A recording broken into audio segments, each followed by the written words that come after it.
येथे बेस्ट बसचा भीषण अपघात झालेला आहे आणि घटनास्थळी आमदार दिलीप लांडे या ठिकाणी दाखल झालेले आहेत। मामा, प्रथमदर्शनी अतिशय भीषण असा हा अपघात दिसतोय, काय प्राथमिक माहिती प्रशासनाकडून तुम्हाला मिळालेली काय सांगाल?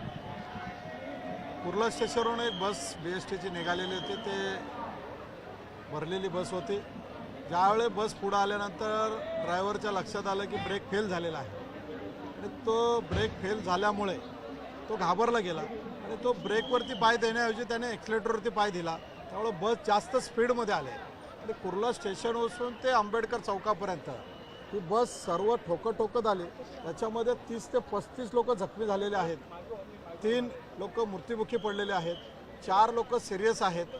ते बाकीचे उपचारासाठी बाबा हॉस्पिटलमध्ये व्यवस्था नसल्यामुळे अनेक ॲम्ब्युलन्स मागून खाजगी हॉस्पिटल असेल, सिटी हॉस्पिटल आहे, कोहिनूर हॉस्पिटल आहे, 7 हिल हॉस्पिटल आहे, आपलं राजेवाडी हॉस्पिटल आहे, साईन हॉस्पिटल आहे, या ठिकाणी सर्व पेशंटला पाठवण्याची व्यवस्था सुरू आहे, व्यवस्था झालेली आहे आणि त्यांच्या नातेवाईकांना विश्वासात घेऊन परिस्थिती नियंत्रणात आणण्याचा प्रयत्न सुरू आहे।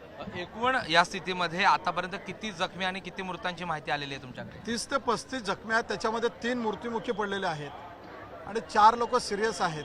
बाकीच्या लोकांना उपचार तातडीने मिळावेत म्हणून वेगवेगळ्या हॉस्पिटलमध्ये महानगरपालिकेचे असतील, खाजगी हॉस्पिटल असेल, त्या ठिकाणी नातेवाईकांना विश्वासात घेऊन त्या ठिकाणी ॲडमिट करण्याचं, उपचार करण्याचं काम सुरू आहे। सरकारचे प्रतिनिधी म्हणून तुम्ही देखील या ठिकाणी आलेला आहात। उपमुख्यमंत्री एकनाथजी शिंदे असेल किंवा मुख्यमंत्री देवेंद्रजी फडणवीस यांच्याशी काही याबाबत चर्चा झालेली आहे का? आणि जे जखमी आहेत किंवा मृत आहेत त्यांना काही सरकारकडून मदत मिळणार आहे? त्यांना सध्या परिस्थिती बघून घेतोय, त्याच्यानंतरच मग साहेबांशी बोलून घेतो।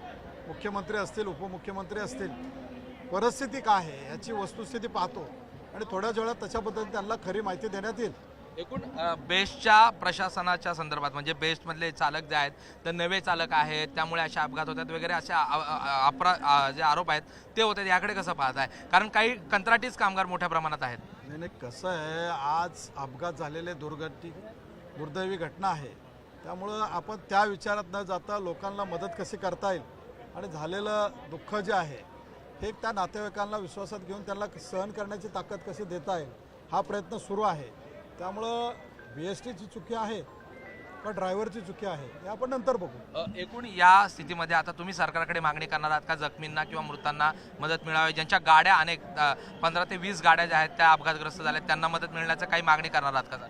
या अपघातामध्ये, दुर्दैवी घटनेमध्ये वाहनं असतील, जखमी रहिवासी असतील, कुणाचे हातगाड्या असतील, भाजीपाल्याच्या हातगाड्या आहेत, त्याचं मोठ्या प्रमाणात नुकसान झालेलं आहे।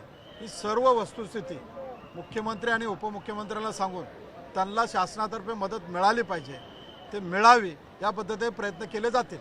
धन्यवाद। माझ्याबरोबर आमदार दिलीप लांडे होते आणि आपण जर बघितलं घटनास्थळी ते दाखल झालेले आहेत, प्रशासनाचे अधिकारी आहेत, पोलीस अधिकारी आहेत आणि जे जखमी आहेत, मृत पावलेले आहेत, ज्यांचे मोठ्या प्रमाणात नुकसान झालेले आहे, त्यांना सरकारकडून मदत मिळावी म्हणून प्रयत्न करणार असल्याचं या ठिकाणी आमदार दिलीप लांडे यांनी सांगितलेलं आहे।